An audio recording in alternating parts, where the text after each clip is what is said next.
Hey everyone, and welcome to our progressive session planning training. Now, what I want to show you today is how I prepare my sessions so that each session gradually follows on into the next one. Now, you want your sessions to link and gradually progress in difficulty for a number of reasons.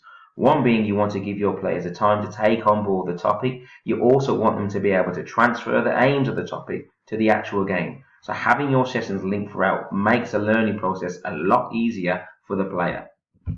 Now, the example I am showing you today is going to be through a coaching software I use from the Coaches Training Room, which is called the Core Passing Pack. I use this because it saves me time when I plan my sessions, and all of them already progressively link into the next one. Now, you obviously don't have to follow them religiously, but you can use it as a foundation to build your football curriculum.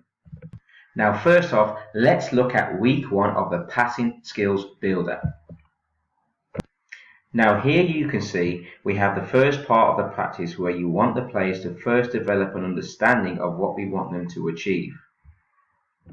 I recommend starting with a small-sided game of some sort to get the kids playing and focus, briefly mentioning the topic, and if you want, you can condition it so it feeds into the topic of the session. Then you want to start with a technical practice like this one, where the players have no pressure from the opponents and can freely take on board the aims of the practice. Now I'm just going to click this video here so you can have a little look at this practice here. Now this is just a passing in triangles practice where it's basically two players working together, passing the ball, so they get to use to passing and moving and used to the technical side of passing and receiving.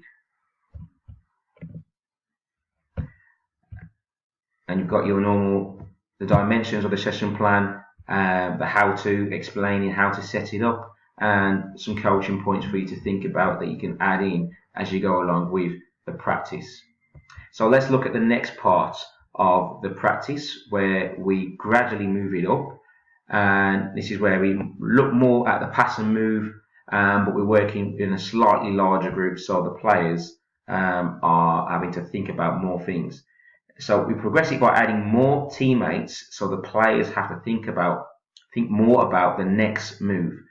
This is still a more technical practice, gradually introducing the players to the topic. I'll just play the video again, and you can have a little look at this one. So again, the players are passing and moving in the area, but this time they have more to think about because there's more players. So they're going to be aware of where the ball's coming from and what their next move is going to be. So I hope you can see how each one is gradually progressing from the other one. Adding extra players is adding another dimension to it, but it's still a no pressure part of the practice, giving the players time to embed the topic of the section. Now here we have the skill part of the session.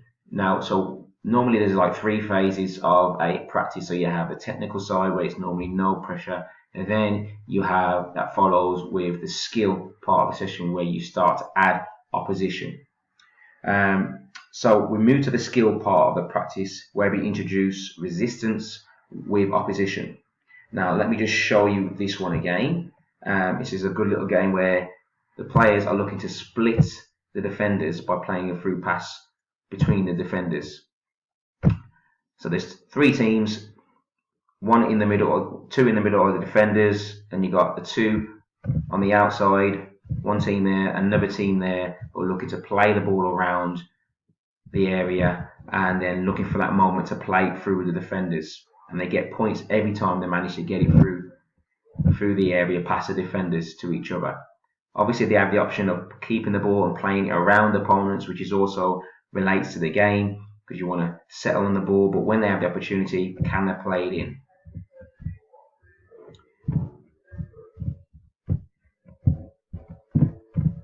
Now we're just going to move to the final part of the session, which is the condition game.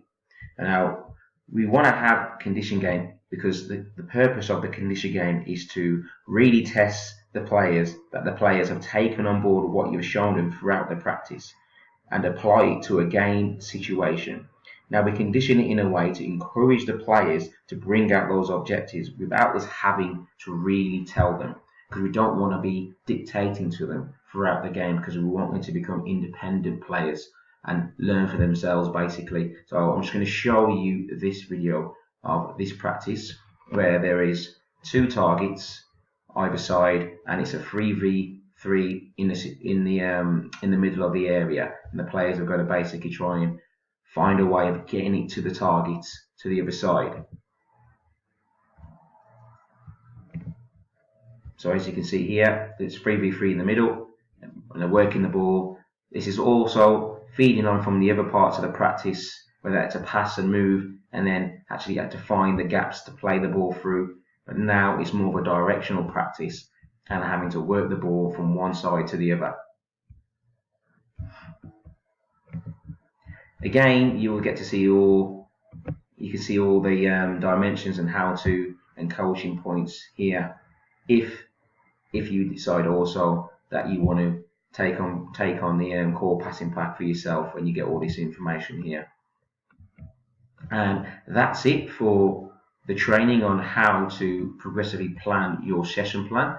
Now, if you want to get the core passing pack for yourself, you can actually, there will be a link below where you can get yourself free session plans. So there'll be seven practices that you can get yourself, passing one, so you can have a little look and basically have a little play around to see what you think of the product. And if you want to purchase the core passing pack, it is only $10. Yeah, that's right, you heard me right. It's only $10 to get everything that you see here. And there are some cool little bonuses that you can actually have with it as well. Like you get coaching forms and templates. Let me just show you here, where you get an evaluation form. You can actually fill out your team before a game, session planning template, weekly planning template, season planning template. There's also code of conduct forms for the coaches and for the players, and also for the parents, which I think is quite cool, because you want the parents to also be on board of what you're trying to do. You can also get webinar training sessions, so it's not just session plans you get with this. You also get training, to help upskill you as a coach. So there's webinars on, help defending effectively as a team, so to get your team defending, field awareness and game intelligence, triangle passing, third man runs, and some other things as well. You also get some free books. There's a coaching defending playbook, and some articles that are helpful articles that you can read upon as well, that are all part of it when you actually get the core passing pack as well. And also there are field and awareness sessions, and also third man runs sessions as well for you to take a look at, and they're all progressively planned and follow on from the next one, so you don't really have to think about how you all put it all together, because it's already all done for you. And that's it. If you've got any questions about what you've just seen, feel free to get in touch with me or email me on the email address below, and I will see you on the next video.